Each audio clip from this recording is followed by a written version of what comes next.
अस्सलामु अलैकुम वरहमतुल्लाहि वबरकातुहू। प्यारे बच्चों, पिछले लेसन में हमने प्रश्न उत्तर किए थे।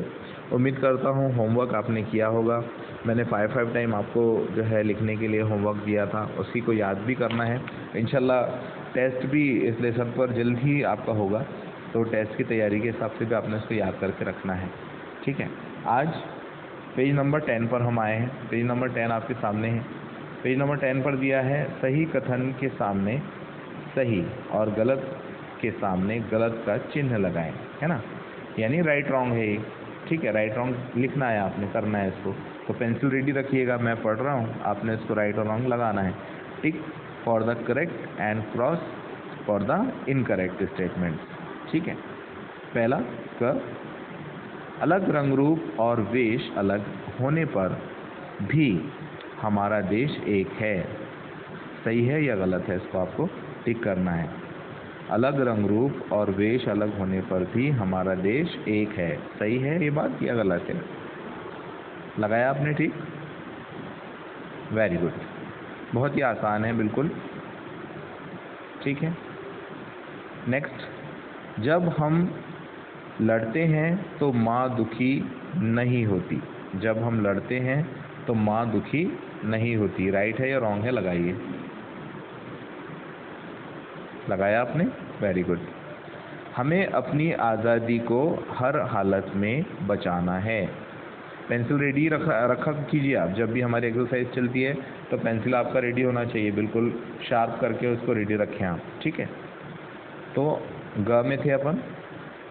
हमें अपनी आज़ादी को हर हालत में बचाना है। राइट है या रॉन्ग है? आज़ादी को बचाना है।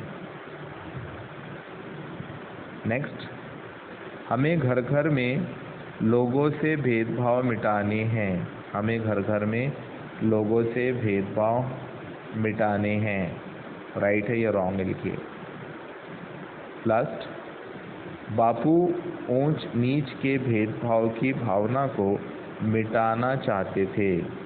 बापू ऊंच नीच के भेदभाव की भावना को मिटाना चाहते थे, है ना। बापू किसके लिए यूज़ है बताया था मैंने आपको? गांधी जी के लिए। शाबाश, है ना।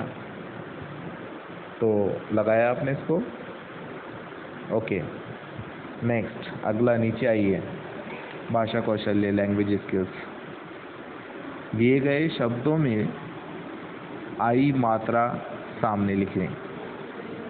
ठीक है, शब्द दिए हैं और इनकी मात्राओं को अलग करके आपने लिखने हैं।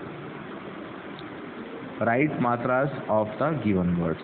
वर्ड्स की मात्राओं को अलग करके आपने लिखना है। जैसे लेकिन, इसमें जो मात्राएं इस्तेमाल हुई हैं, है ना, जैसे ए की मात्रा और छोटे ए की मात्रा, इसने अलग करके यहाँ पे बता दिया है हमको। अब अगले नेक्स्ट जो है, भाषा में कौन कौन सी मात्रा इस्तेमाल हुई है देखिए। भाई में कौन सी मात्रा इस्तेमाल हुई, गौर से देखिए। हृदय में कौन सी मात्रा है, लोगों में, और बापू में कौन सी मात्रा इस्तेमाल हुई है, देखकर आपने लिखना है। उसके बाद मैं आपको चेक करवाऊंगा। अभी आप खुद करिए, खुद से कीजिएगा। अभी नीचे येलो बॉक्स में आ जाइए। रंगीन शब्द किसी व्यक्ति, स्थान, भाव का नाम है। इन्हें संज्ञा यानी नाउन कहते हैं, है ना। जो कलर में दिए गए हैं वर्ड्स आपको, वो सारे संज्ञा कहलाते हैं। संज्ञा कहते हैं नाउन को, है ना।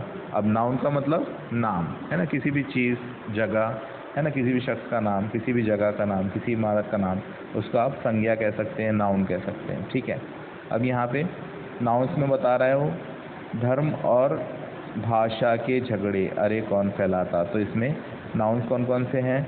धर्म है, भाषा है ना। फिर नीचे आ जाइए।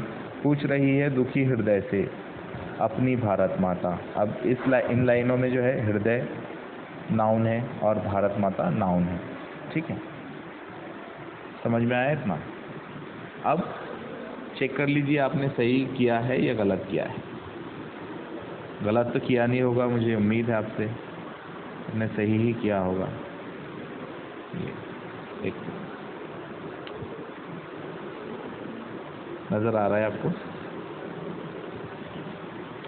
पहला का अलग रंग रूप और वेश अलग होने पर भी हमारा देश एक है। ये राइट है, आपने भी राइट लगाया होगा। नेक्स्ट, जब हम लड़ते हैं तो माँ दुखी होती है, माँ दुखी नहीं होती। ये रॉन्ग है। नेक्स्ट, हमें अपनी आज़ादी को हर हालत में बचाना है। ये राइट है।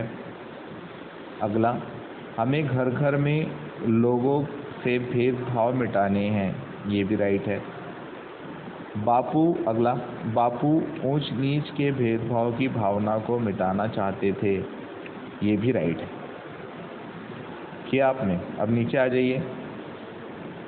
मात्राएं है ना, हमको मात्राओं का देखना था कि भी इनमें से मात्राएं अलग करनी है। लेकिन की मात्राएं निकाल कर हमको बता दिया गया है एग्जाम्पल के तौर पे। नीचे है भाषा। अब भाषा में भ में आ की मात्रा है, श में आ की मात्रा है, दोनों को अलग करके बता दीजिए। किया था आपने ऐसे ही, गुड। भाई में सिर्फ एक ही अ की मात्रा आई है ना। ई तो बड़ी ई है, पूरी कंप्लीट है वो, उसमें मात्रा की ज़रूरत ही नहीं। नेक्स्ट, हृदय। अब हृदय में री की मात्रा आई है, तो री की मात्रा अलग करके आप बता दें। दूसरी और कोई मात्रा यूज़ नहीं हुई तो उसको खाली छोड़ दीजिए, ब्लैंक आ जाएगा वो। लोगों, अब लोगों में